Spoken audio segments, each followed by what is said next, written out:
Hello, good day. Ayan, magandang araw po sa ating lahat and welcome to our training. For today's video po, pag-uusapan natin ay Kaiser Long-Term Healthcare. Ayan. So ano ba ang Kaiser Long-Term Healthcare and ano ba yung mga benefits nito and ano ba ang kahalagahan ng pagkakaroon ng Kaiser Long-Term Healthcare? Okay, so this is Coach Lawrence po together with my wife, yan, Coach Hazel. So yun po yung ating pag-uusapan. So dito po, ang Kaiser Long-Term Healthcare po ay isang HMO or isang healthcare company. Yan. So we are the first name in healthcare. So ang Kaiser Long-Term Healthcare, meron po siyang 3-in-1. Ibig sabihin, may healthcare, may HMO, meron na rin siyang life insurance, and then meron din siyang investment. Okay, life insurance to protect our family, no, in case mawala yung breadwinner o yung provider, di ba? Healthcare to protect ourselves if we get sick, diba? And investment to protect our money, no? To grow our money. So yan po yung ating pag-uusapan. Yan po ang ating iisa-isahin in this video. Yan. So ang IMG po, ang partner po natin o yung healthcare provider natin ay Kaiser. So si Kaiser po ang healthcare provider natin. So ang IMG, so sa mga kailangan ng healthcare, so si Kaiser po ang nagpo-provide po niya. So siya po yung ating partner. So ito po yung ating mga training highlights. Why we need Kaiser Long-Term Healthcare, who is Kaiser, and then the Kaiser benefits. Yan. So sa part 1 po ng ating video, pag-usapan natin, bakit ba natin kailangan ng Kaiser Long-Term Healthcare? No? Gaano ba kahalaga na meron tayong healthcare? No? Bakit ba mahalaga na meron tayong investment pagdating sa ating healthcare? Ayan. So sabi nga po, the most neglected need, no? So meron tayong tinatawag na productive years and meron tayong retirement years, no? So meron tayong two line, no? So ito yung ating linya ng pataas and then linya ng pababa, or ito yung tinatawag na productive line, no? So during productive years, 'di ba? Meron tayong trabaho, meron tayong business. So very productive, no? We earn money and we enjoy our life, no? Sabi nga YOLO, you only live once, 'di ba? Pag sumahod, enjoy, no? Gala or pasyal, bili ng ganito, bili ng ganon, 'di ba? So kumbaga we enjoy our life. And then, marami po sa atin pumapasok into marriage life. Okay? And nagkakaroon ng kids, no? And then meron tayong responsibility para sa kanilang education, especially yung college education nila. But in some point, no, we realize na malapit na pala tayong mag-retire, no? 60 na pala tayo or nasa dual citizen na, 'di ba? Kumbaga, dito marami sa atin, 'di ba, nagkakaroon na ng mga sakit, no? Kumbaga diyan yung sabi nga diyan nagre-reunion yung mga sakit eh, 'di ba? Nagsasama-sama. And pag hindi po natin napaghandaan yung ating healthcare, 'di ba? Marami sa atin cannot afford yung pagpapagamot or pagpapa ospital, no? Sabi nga, nakalimutan ko ang sarili ko. So napakahalaga na meron tayong healthcare and dapat pinaghahandaan natin po yan ngayon na tayo ay productive, na ngayon tayo ay healthy, no? Para po yan sa ating retirement. So reality check po tayo. Alam mo ba na kung tayo ay empleyado ngayon, hindi mo madadala ang HMO healthcare na meron ka kapag ikaw ay nag-retire or nag-resign? Lahat po tayo, pag tayo ay empleyado, meron tayong mga benefits na meron tayong libreng HMO o libreng healthcare. Napakaganda po niyan. Pero paano na lang kung tayo ay nag-resign na? O kaya na-retrench, natanggal, di ba? So, paano na yung mga benefits na meron tayo? So, once na tayo ay umalis o nag-retire, nag-resign sa company, bye-bye na. 'Di ba? So tulad ko po, no, dati tayong empleyado sa isang semicon company, no nag-resign tayo, nag-retire tayo, wala na tayong healthcare po. Kaya napahalaga na habang tayo ay employed, habang may libre ka, nag-iipon tayo, nag-iinvest tayo sa ating healthcare po. And alam mo ba na walang traditional healthcare company covered sa edad na 61 pataas? Okay, so habang bata tayo, mas malaki ang chance na ma-approve tayo sa ating healthcare application. Pero habang tumatanda tayo, lumiliit yung chance na hindi tayo ma-approve o hindi na talaga tayo ma-aprubahan na magkaroon ng healthcare sa ating edad na nasa 61 na, di ba? So napakahalaga na habang bata, habang healthy, mag-apply tayo, mag-invest tayo sa ating healthcare, no? Kasi yan po yung kailangan natin, especially for our retirement. And alam mo rin ba na ang halaga ng gamot o yung hospitalization nagdodoble kada 5 hanggang 7 taon. Tama po? So ang ating pong medical inflation, tumataas po yan. Nagmamahal ika nga yung mga gamot, no, yung hospital, no? Sabi nga kahit bulak, babayaran mo sa hospital. So napakahalaga na meron tayong handa na healthcare. And alam mo ba na marami ang namamatay hindi dahil walang gamot, walang ospital, or walang doktor. Ito ay sa kakulangan or kawalan ng pera. 'Di ba? Marami po hindi na nga umaabot sa ospital eh. Hindi na nadadala sa bahay na lang. Kasi nga ayaw nilang dalhin sa ospital kasi nga walang pangbayad. And marami nasa ospital pero sa isang bed o sa isang kama, apat o tatlo yung kumbaga yung pasyente, 'di ba? So napakahalaga na meron tayong healthcare kasi meron tayong choice, no? Yung iba sa hallway na, 'di ba? So yun yung mga na-experience lalo na nung mga nagdaang pandemic. And sabi nga dito, alas 5 pa lang na umaga nakapila na para sa mga opening ng mga check-up o yung outpatient, 'di ba? So napakahalaga talaga na meron tayong healthcare kasi hindi tayo tutulungan ng government or hindi tayo responsibility ng government para sa healthcare. 'Di ba? So kailangan tayo mismo yung mag-ipon para sa sarili nating healthcare. So dapat tayo mismo alagaan natin yung sarili natin. So mag-invest tayo for our healthcare. And alam mo rin ba, no, marami sa atin umaasa sa mga anak, nagbebenta ng mga naipundar o nangungutang ng pera para sa mga medical needs sa panahon ng retirement. Marami ka naipundar na bahay, kotse, lupa, pero nung nagkasakit ka, nabenta o nasanla dahil kailangan ng pambayad sa ospital. So napakahalaga po na merong healthcare dahil yun yung magpoprotekta hindi lang sa sarili natin or sa pagpapa-hospital natin, pero maprotektahan din natin yung mga naipundar natin dahil ayaw nating mawala. Ayaw nating maubos yung mga naipundar natin na mga property.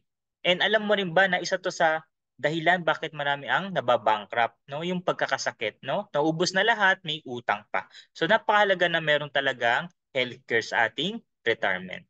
So dito po, paano ba tayo mag-iipon? Siyempre dapat merong sinusunod na formula. So meron kaming tinatawag na abundance formula o yung pay God and yourself first. 100% na kinikita mo, 10% bigyan natin kay Lord, 20% ipunin natin or isave natin. And then 70%, ito yung sa ating expenses and lifestyle. So halimbawa na lang, kung kumikita po tayo, no? So dapat isi-save natin 20%. So kung kumikita tayo 20,000 every month, so save natin 4,000, no? Which is the 20%. So every 15 or 30 or pagkakasahod, itabi natin 2,000. Or every week, kung every week tayo sumasahod or kumikita, 1,000 itabi natin. So dapat talaga 20% tinatabi natin. So bakit ba mahalaga mag-ipon, no? Mayroon po tayong tinatawag na X-curve concept, no? Mayroon po tayong tinatawag na money line or linya ng pera and then responsibility line, no? Kadalasan pagbata po tayo, wala pa tayong sapat na ipon or kokonti pa lang. Pero madami ng responsibilidad. So ang goal po natin, pagtanda natin, malaki na yung ipon natin, meron na tayong big savings. Para yung responsibility natin bumaba or mag-zero. No, ano po ba yung mga responsibility? Basic needs, food, shelter, clothing, education ng mga anak, or kung may mga utang, di ba? So lahat po yan, saan natin kinukuha? O saan natin kinukuha yung pera pambayad? Sa ating active income. You work hard for the money. Pag sinabing active income, pag di ka nagtrabaho, hindi ka kumilos, walang pera. Halimbawa, kung empleyado tayo, hindi ka pumasok, walang sahod. Di ba? So kung may business ka, hindi mo binuksan yung business mo, di ba? Walang kita. So dapat, habang po tayo ay kumikita ngayon, no? Kailangan po natin mag-create or gumawa ng tinatawag na passive income. Ibig sabihin, passive income, money works for you. Hindi ka nagtatrabaho, kumikita ka. No? Paano po yan? Isang paraan po para magkaroon ng passive income is meron tayong tinatawag na investment. No? So dito dapat yung 20% na kinikita natin, no? Iniipon natin, ini-invest natin. Para yung pera po, lumalaki siya, lumalago. Para magkaroon tayo ng malaking savings. At yung malaking savings na yon, at pag yun ay naka-invest ng tama, kumikita po yun, yung interest pa lang noon o yung kinikita ng pera natin, sapat na para sa mga pangangailangan natin pagtanda. Kasi pagtanda natin, kakain pa rin tayo, kailangan pa rin natin ng damit, no? Ng health, lalo na. So, kailangan natin ng pera. Pero hindi tayo sigurado o 100% sigurado na kaya pa rin natin magtrabaho. Kaya po mahalaga na habang kumikita ka ngayon, active income, nag-iipon, nag-invest para mag-create tayo na tinatawag na passive income. So tandaan po natin sa life, merong if sa gitna. What if we die too soon, no? And then what if we live too long? And what if we get sick? Kung na-die too soon, tinawag ni Lord, dapat may insurance para yan sa family na may iwan natin. Para hindi madami yung iyak nila, konti lang, di ba? And what if we live too long, nabuhay ng mahaba, dapat may investment Kasi yan yung tutulong sa atin, diyan natin kukunin yung mga pangangailangan natin, hindi tayo aasa sa anak natin o sa gobyerno. And then what if nagkasakit, dapat may healthcare, no? Para hindi tayo mamumroblema. So mahalaga po yung tatlo na yan. So pag-uusapan po natin yan. So dito po, ano ba yung complete financial solution? Sabi ko nga, what if you die too soon? Dapat may life insurance. What if you live too long? Dapat may investment. What if you get sick? Dapat may healthcare. So ano po yung solution natin dyan? So yan po yung ating Kaiser Long-Term Healthcare. Okay, bakit po? Yan po ang ating pag-uusapan sa mga susunod pa na mga slides. So dito, pag-usapan natin, sino ba si Kaiser? So Kaiser po is the first name in healthcare. So yan po yung ating website. So you can check yung ating kaiserhealthgroup.com. So dito po, you can also visit yung ating main office po. So yan po yung ating main office no sa Omnis Prosperity Tower. So dito po sa Makati. So yan po yung ating Kaiser office.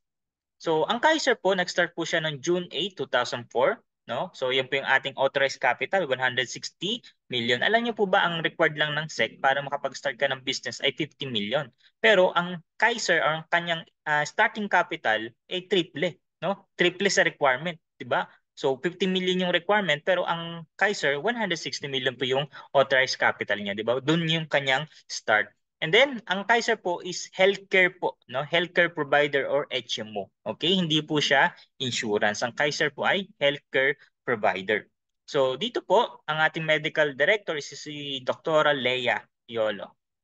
Ayan, again. So, ang Kaiser po ay nag-pass sa strict regulatory requirements ng government, no? Through Security and Exchange Commission, Department of Health, and Insurance Commission. Okay, so sila po ang ating brand ambassador, yan ng ating Kaiser. And ano po ba ang meron sa Kaiser? So meron po tayong tinatawag na short term, no? So ito yung mga nire-renew every year, no? So yung tinatawag natin na pwede natin magamit for outpatient or checkup and inpatient. So every year nagpe-pay tayo. Magamit or hindi natin yung healthcare natin, nagpe-pay tayo. So yearly nire-renew. Okay? So yan po yung ating short term. The other one is yung tinatawag na long term. Okay? So ito yung 3-in-1, no? Yung tatlo sa isang investment. Merong healthcare, may life insurance, and investment. So you can use now sa hospitalization, okay? And then you can also use later, especially kung hindi naman tayo nagkakasakit. Ang kagandahan kasi ng long term, sa short term kasi, pag di ka nagkasakit, yearly nagbabayad ka. No? Sa long term, kung hindi ka nagkasakit, di mo nagamit yung coverage, hindi nasasayang yung binabayad mo. Okay? Kasi nga may investment. So, yan po yung i-detalye natin sa part 3 ng ating training. So, ito po yung mga network ng Kaiser. We have more than 800 hospital and clinic. So, meron po tayo sa major hospital, no, like Makati Med, St. Luke, Medical City, no, Asian, and Cardinal. So lahat po ng major hospital sa Pilipinas, accredited po ang Kaiser. So meron din po tayong mga Kaiser clinic sa mga mall like sa Robinson, no, SM. So meron po tayong mga clinic po, no. Yan, meron tayo sa Makati City, Robinson, SM Santa Rosa, EPSA, no, Seaside Cebu, and then SM City Cebu, and marami pa pong mga Kaiser Medical Center na tinatayo, no, or kung pinufut up. So dito po, yan po yung ating Kaiser Medical Center dito sa Santa Rosa, Laguna. Okay? Ayan. So who trusts Kaiser? So kung kilala po natin ang House of Representatives or yung Congress, Department of Agrarian, Court of Appeal, other government, agency, and private companies, marami po sa kanila ang kanilang HMO provider ay Kaiser. Di ba? So yun po ang kanilang HMO Kaiser. And ito po ang ating registration no, sa IC. So ang Kaiser po ay register as HMO. Okay? So Health Maintenance Organization or healthcare. No? Hindi po insurance ang Kaiser. Siya po ay HMO or healthcare. Ayan. Okay po. So why Kaiser? No? Bakit ba Kaiser? Again, Kaiser is the first and only company that offers long-term. No? Pag sinabi po kasing long-term, ito yung healthcare na magagamit mo kahit 100 years old ka. Ibig sabihin, 60 and above. No? Kasi ang sakit, sabi ko nga po kanina, di ba sa ating training, mas madalas lumalabas ang sakit pag matanda na. And madalas, wala tayong healthcare pagdating ng ating pagtanda or retirement. So, napakahalaga na meron tayong healthcare, especially in our golden years or retirement. Pero marami po sa atin, di ba? Sir, di ko na kailangan ng Kaiser kasi may insurance na ako eh. 'di ba? Hindi ko na kailangan 'yan. Pero alam niyo po ba na pag nagkasakit ka, hindi niyo po pwedeng ibayad ang iyong insurance or ipakita ang insurance policy. Kasi ang hospital, hindi po yan tumatanggap ng insurance. Ang insurance po ay binibigay kapag namatay o nawala ang plan holder, no? So kung nagkasakit tayo na ospital, kumbaga sabi nga nag-stop over, no, may stop over, hindi po pwede ang insurance. So, kaya mahalaga na meron kang healthcare, no? Kasi yun yung magagamit pag na-ospital, pambayad sa ospital, no? Merong Kaiser Healthcare na pwede nating maasahan kung tayo ay ma-ospital or magkasakit. So napakahalaga po na alam natin ano ba pinagkaiba o ano ba ang purpose no sa buhay natin. Okay? So first and only 3-in-1 investment. Again, ang Kaiser po meron ng healthcare, may life insurance, and then may investment. Kumbaga 3-in-1, no? Hindi lang kape, no? So 3-in-1 ang Kaiser. So dito po pag-usapan natin, no? Bakit ba mahalaga ang Kaiser na unahin sa pag-iipon? Bakit kailangan unahin ng Kaiser sa pag-iinvest? Kasi tinuturo po natin, lalo na dito sa IMG sa ating mga financial seminar, yung pag-iipon ng tama or pag-build ng solid financial foundation para may peace of mind, di ba? Una, syempre, dapat meron kang sapat na cash flow, di ba? Tinuturo po yan sa ating mga seminar sa IMG. And sunod, dapat may healthcare, may life protection or insurance, mamanage ang mga utang, magkaroon ng emergency fund, and investment. Parang bahay lang po. 'Di ba? Kailangan simulan natin sa pundasyon, from ground to up. Wala naman pong bahay na nauna yung bubong, 'di ba? So ganun din sa pag-iipon. Kaya po ay inuuna natin yung Kaiser. Kasi ang Kaiser may healthcare, may life insurance, may emergency fund. Bakit? Kasi ang madalas na emergency pagkakasakit. So, 'di ba? May healthcare ka na. So, in case of emergency, medical needs, pwede natin siya magamit. And may investment, no? Kung hindi natin na siya nagagamit upon maturity, good as investment po yung ating healthcare. So dito, again, yan po yung tinuturo natin, no? We teach people building a solid financial foundation, no? Teaching the right mindset, how to save and invest properly para po merong peace of mind. So unahin natin yung Kaiser, especially if you're building your solid financial foundation. So dito po, why Kaiser first to invest, no?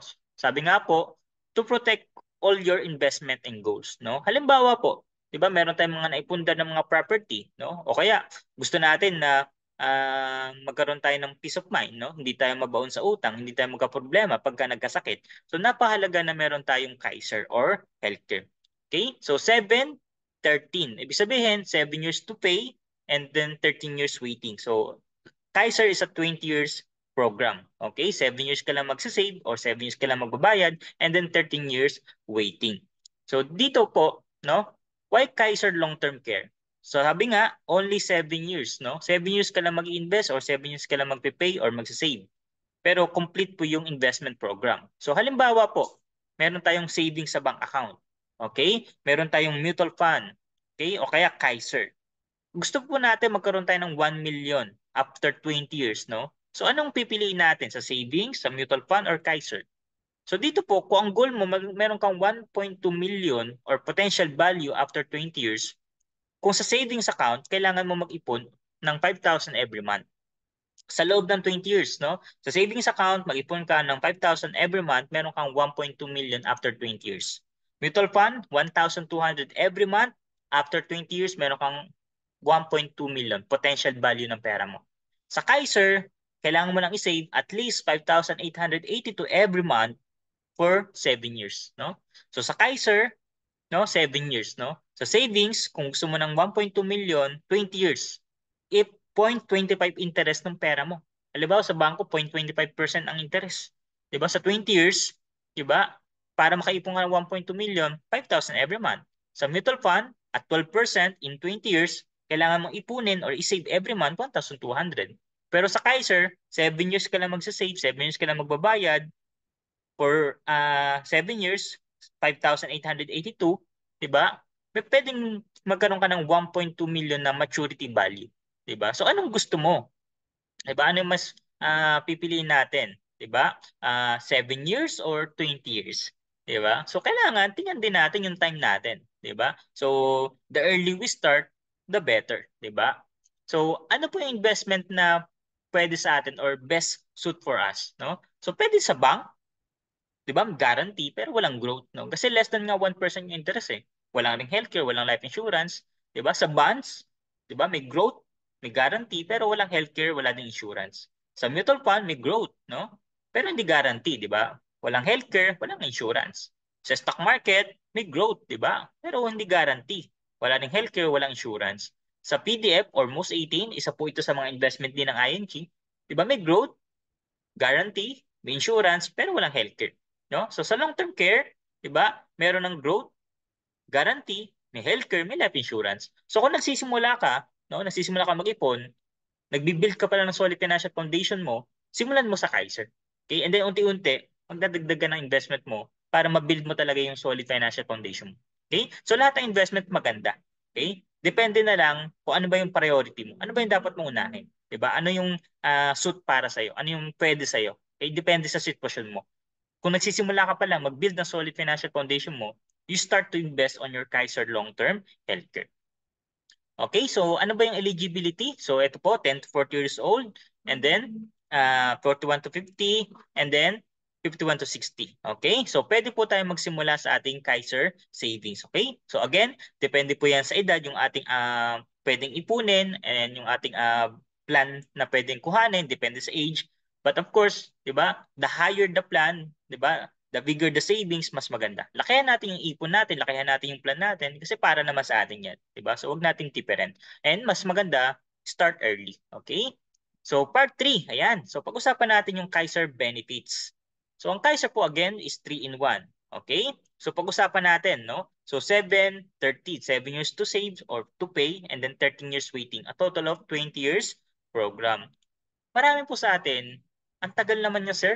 'Di ba? Parang abutin ko pa ba 'yan? 'Di ba? Buhay pa kaya ako niyan after 20 years? 'Di ba? Pero tanungin ko po kayo, no? Naiinip ka na bang mabuhay? 'Di ba? 'Di ba? Yung iba po, inaabot pa 90 years, 'di ba? Meron pa nga 100 years old eh, 'di ba? So, kung nabuhay tayo 100 years old at wala tayong healthcare, mas mahirap. Diba? Pero kung nabuhay tayo ng 100 years old at may healthcare tayo, mas madali po yung buhay natin. Diba? So sa tingin mo, hindi ka ba lalagpas ng 20 years? Sabi ko nga kanina, di ba? Meron pa nga 90, meron pang 100 years old, di ba? Eh, naiinip ka ba magtrabaho ng 10 to 20 years? Di ba marami po sa atin 10 years, 20 years, or 25 years na nagtatrabaho? Naiinip po ba tayo? Pero yung 7 years, di ba? Ang bilis lang yan. Di ba? Ang bilis lang ng 20 years, ang bilis lang po ng oras. So mahalaga po, simulan natin, no? Take action now. So, Kaiser Ultimate Health Builder, so pag-usapan po natin yung kanyang mga benefits. So, again, mayroon po siyang 3 phases. So, ito yung savings and accumulation period, extended period. So, during 1 to 7 years, ito po yung nagsisave ka, nag-iipon ka. And then, syempre, 8 to 20 years, nagwe-wait ka na lang, nag-iintay ka na lang. So, dito po, pag-usapan natin. So, yung 7 years, para ka lang nagtatanim. No? Isipin niyo po yung puno ng mangga. Diba? Pag nagtanim ka, di naman po yan namumunga agad. Diba? Pero pag nagtanim ka, inalagaan mo, alam mo, pagdating ng panahon, meron kang i-harvest, no? Siyempre, meron yung waiting period, no? Na mamunga, no? So, ganun din po sa pag-iipon sa Kaiser. And pinakamasarap po siyempre yung harvest time. So, dito pag-usapan natin yung saving or accumulation period or during 1 to 7 years. So, during 1 to 7 years, no? Meron na po tayong mga benefits. Okay? Nagbabayad ka pa lang, may benefits ka na. Okay? Tandaan lang po natin, note, no? This can be availed after full payment. Okay? Ibig sabihin, naka 1 year of the first year. Okay? Or naka 12 months ka na kung monthly ka. Okay? So, dapat lang naka 12 months or naka annual yung payment mo. Kaya mas maganda po talaga annual yung ating mode of payment, no? Aside sa may discount po pag annual, di ba? So, pwede mo siya magamit in case na kailanganin mo na. Okay? Kasi kung naka-monthly ka, kailangan mo makumpleto yung 12 months. Okay? So, ito po yung mga benefits during 7 years. Una, meron na po tayong tinatawag na annual physical examination or APE. Okay? So, sabi nga, prevention is better than cure. Check up, no? Once a year po yan. Once a year. Okay? So sa annual physical exam, meron na po yung CBC, no? Urinalysis, no? Fecalysis, chest x-ray, and then electrocardiogram para sa mga 35 and above, and pap smear for women age 35. Diba? So yun po yung ating unang benefits. And then meron din po yung mga dental check-up. Okay, pag-usapan po natin yung ating mga dental check-up. So diyan po may mga dental check-up po yan. Simple tooth extraction, simple bunot, no? Yan. So basta simple lang, no? Kahit araw-araw. Yan. So once a year, free dental prophylaxis or linis, no? Cementation of jacket, crowns, inlays, or lace, and minor adjustment of denture. So yan po. Again, pwede yan ma-avail after 1 year full of payment or naka 12 months ka or annual ang mode of payment mo. Kaya recommended ko po annual para magagamit na natin. At the same time, makatipid po tayo ng 2 months. Okay? And meron din po tayong term life insurance. So dito po sa term life insurance, 'di ba? So halimbawa po ito yung inipon natin, let's say ang plan natin is K100 o yung 5,882 every month, okay? So ang term insurance po niya ay 450,000. Okay? So if may nangyari kay plan holder, so yun po yung makukuha ng family. Okay? Kung accident, another 450,000. Okay? So parang lumalabas doble. Okay? So 450,000 for term life insurance at kung aksidente siya namatay, another 450,000. Okay po? So always secure your family's future. So ito po yung mga nakapag-claim ng kanilang mga life insurance o yung mga beneficiary o yung mga family ng mga Kaiser plan holder. Ayan. And then of course, dito po, meron siyang tinatawag na term life insurance with ADD, no? Ano po 'yan ADD, no? Accident, death and disablement, no? Marami po hindi naman namatay, pero na-disable, no? Walang kakayahang magtrabaho, no? Hindi na pwede magtrabaho. Paano po 'yon? So sa IMG po and dito sa Kaiser, no? Covered po 'yan. Okay? So dito po sa Kaiser insurance natin cover po, no? Loss of both hands, 100% claim sa insurance, loss of both feet, loss of one hand and sight, 'di ba? So napakahalaga po na we always secure ourselves from uncertainties. No? Hindi natin kasi control. At least po, meron tayong protection. Diba? So yun po yung kagandahan niya. Hindi namatay pero na-disable, cannot work na. So meron pa rin silang claim for insurance. And then, inpatient, no? Hospitalization. So dito po, during 7 years, no, pwede po natin magamit yan for hospitalization or confinement. Okay, so sample ulit, K100, ito po yung kanyang member's choice of room and board. And then, syempre po, ito po ay nakadepende sa plan natin. Okay, kung mas malaki ang plan mo, mas malaki yung coverage. Mas maliit ang plan mo, so hindi ganun kalaki yan yung coverage natin. Okay? Kaya dapat tingnan din natin ano ba yung coverage, no? So wag nating tipirin ang sarili natin, lalo na kung kaya naman natin. Okay? So yan po. So love yourself first. So dito po meron siyang tinatawag na waiver of installment, premium due to death, total permanent disability. So halimbawa po, naghuhulog tayo ng Kaiser, nag-iipon tayo ng Kaiser, no? Nakakatatlong taon na tayo. Pero na-disable, no? Ibig sabihin hindi na kaya magtrabaho or namatay, no? Consider paid na po yung ating 4, 5, 6, and 7. Okay? So, kumbaga mawi-wave na po yun. Okay? So, yun po ang kagandahan sa Kaiser. Okay? So, may peace of mind. So, kailangan lang po talaga tandaan natin na meron tayong 2 years contestability. Okay? Ano po yun? Ibig sabihin, sa loob ng 2 taon, kung tayo po ay merong sakit na dati pa or dati na natin sakit bago pa tayo kumuha ng Kaiser, hindi po yun covered. Okay? Ibig sabihin, within 2 years at namatay, chine-check po yun ng Kaiser. Anong cause, anong dahilan ng pagkakapatay nung plan holder, 'di ba? Pero kung yan po ay more than 2 years na, so wala na po siyang lagpas na siya sa contestability. Okay? Okay, so isa pa sa mga magandang assistance ng Kaiser, no? Ito po ay hindi benefits assistance. Ibig sabihin po, kung halimbawa mayroong emergency, may kailangan dalhin sa ospital na immediate family, no? So yung first consanguinity, so pwede pong magamit yan as family assistance. Okay? So una po dapat ang policy ay dapat active, no? Dapat naka 1 year na and the nominated patient must be an immediate family. Okay? First degree. Ibig sabihin, kung ikaw ay may asawa, okay, so yung asawa mo, anak mo. Kung ikaw ay single, kapatid mo, parents mo. Okay, so per sanguinity. Okay? Note lang po na ito ay accommodation, hindi to benefits. Ibig sabihin, uh, it's only and not consider a benefit of the plan.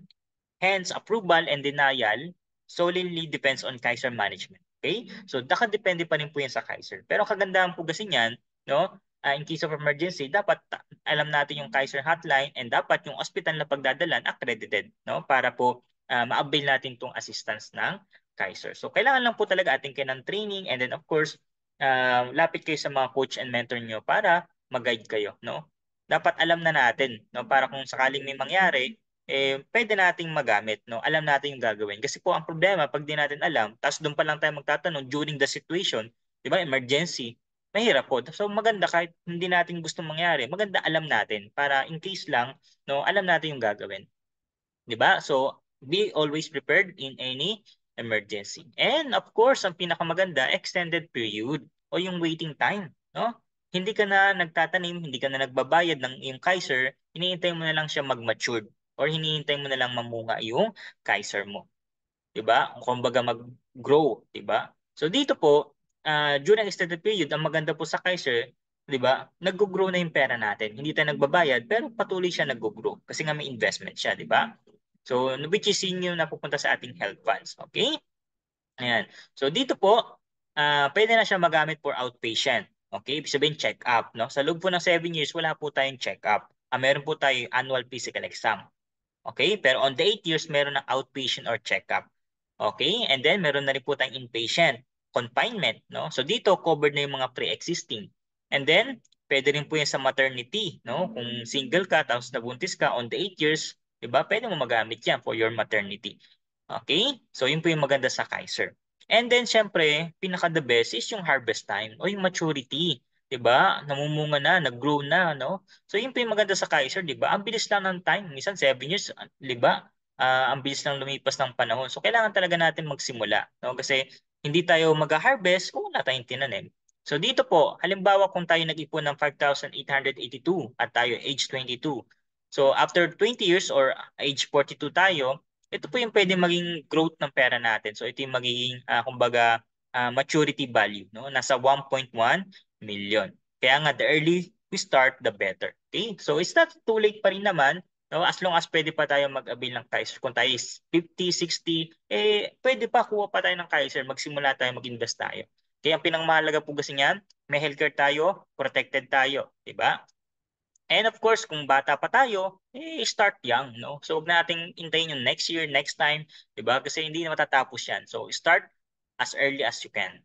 So, tingnan po natin. Kung ikaw age 22 nagsimula, so after 20 years, so age 42 ka, so ito yung maturity value mo, 1.1.